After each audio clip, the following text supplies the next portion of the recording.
Welcome to Very Vegan with Terry. I am Terry. I am so glad you're here. Welcome back. Welcome if you are new. Today we're doing chocolate brownies.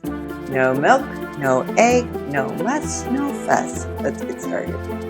Okay, this is a really simple recipe. We're starting with 1.5 cups of dates, which I nuked in my microwave for about 30 seconds just to get them soft. 3/4 cup of cocoa powder, 1/2 cup of oat flour, 1/2 teaspoon of baking powder, and 1/2 teaspoon of baking soda, 1 teaspoon of vanilla, my all-time favorite ingredient, 1 cup of peanut butter. It's maybe a little more than a cup because I love me some peanut butter. And then our magical mystery ingredient that's going to up the nutritional value, 2 cans of chickpeas.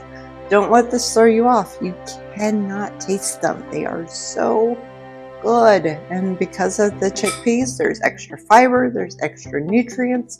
So you can honestly say that these brownies are good for you. So I just have everything in my food processor and I'm just going to blend it until everything comes together. Okay, carefully take your blade out of the food processor because you do not want to get hurt. And then this goes into any pan that you would normally bake brownies in. They are going to be very cakey. These are ready to go into a 350-degree oven for 30 minutes. Thank you so much for watching. I hope you enjoyed. If you did, hit that like button and subscribe to be notified of future videos. Thank you. Have a great day, and may you know the love of Jesus Christ.